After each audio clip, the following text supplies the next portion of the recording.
এতিয়া বাজিছে 2:30 অৰ্থাৎ আঢ়ৈটা অৰ্থাৎ 2:30 AM আৰু মই খাই আছোঁ পিঠা মানে বনোৱা হৈ গ'ল তাৰমানে এতিয়া শুম কি মজা মানে কি হ'ল মই ভিডিঅ'টো বনাম বুলি ভাবা নাছিলোঁ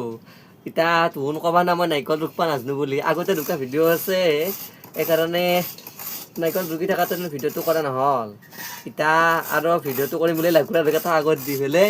এই নাৰিকলখিনি ৰুকি দিছোঁ নহ'লে তোহোন ক'বা না বেলেগৰ লাৰু দি বিহু খেদাইছি বেলেগৰ পিঠা দি বিহু খেদাইছি বুলি নহয় এই আমিও নাৰিকল চাৰিকল আনিছোঁ এইগিলাখান মানে বনাব জানো কিন্তু মামী কৰিছে বস্তুবিলাক গোটেইখিনি আৰু মামীৰ উৎসাহটো অলপমান বেলেগ তাৰমানে কৰে চব জগল চগল কৰিব ভাল পায় কিন্তু খত তাৰমানে দুৰ্বল থাইৰইড কিন্তু মই আৰু ভাল আৰু কত ভাল কৰাটো ভাল আৰু দিহাৰটো ভাল এখন চলিব লাগিব তেতিয়া হ'ব সকলো বস্তু ৰেডি কৰি লৈ আৰম্ভ কৰিলোঁ মিঠৈৰ পিঠা বনোৱা প্ৰথমতে নাৰিকল আৰু মিঠৈৰে পিঠাখিনি বনাই ল'লোঁ তাৰপিছত আৰম্ভ কৰিলোঁ তিলেৰে ভাত পানী খাই উঠি তিলেৰে পিঠা বনাই উঠিলোঁ আজি এই এটা ভিডিঅ'তে একেলগে 6 বিধ পিঠা বনোৱাৰ বস্তু মই দেখাই দিম আপোনালোকক প্ৰথমতে বনালোঁ বৰা চাউলৰ পিঠা সম্পূৰ্ণ হোৱাৰ পিছতে এই ৰাতি আকৌ নাৰিকলৰ লাড়ু বনোৱাত লাগিলোঁ আপোনালোকে চাই থাকিবচোন ভিডিঅ'টো নাৰিকলৰ লাড়ুৰ কাম হোৱাৰ পিছতে বনালোঁ ঘিলা পিঠা তিলৰ লাড়ু এয়া নাৰিকলৰ লাড়ু চকচকীয়া হৈছে দুয়োগৰাকী একেলগে লগে ভাগে বনাইছোঁ ময়ো কিছুমান বস্তু বনাব জানো যদিও বনোৱা নাযায় আৰু তথাপিতো অলপমান সহায় কৰি দিছোঁ ঠাণ্ডা বস্ছি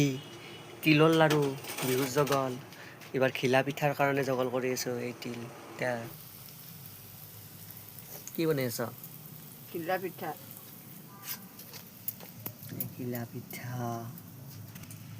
চব থৈছে বস্তুটো চব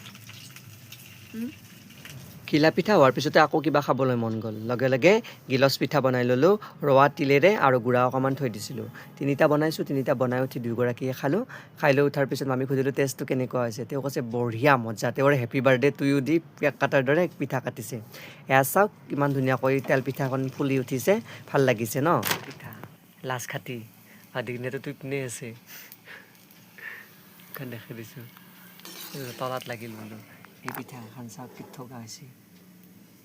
আৰু খলাখান বিহু খাবা আহিব শেষ 6 বিধ বনালোঁ বিহুৰ কাৰণে এইবাৰ পূৰা বিহু লাগছে আমাৰ গাত কিন্তু মন চন ঠাণ্ডা বিহু বনাইছোঁ যদিও তাৰমানে এইটো বস্তুটো বনাবই লাগিব ভোগালীৰ জলপান যিহেতু কিন্তু জুবিন দা জুবিন গাৰ্গ নোহোৱাৰ পৰা তাৰমানে মানসিক তৃপ্তি নাই তাৰমানে আৰু তথাপিতো খোৱা বস্তুখিনি বনা যাব আৰু নিজে জীৱন ধাৰণৰ কাৰণে যিহেতু চব বস্তু গ্ৰহণ কৰিব লাগিবই সেইখিনি বস্তুখিনি বনাব বেছি আৰু আহিব বিহু খাব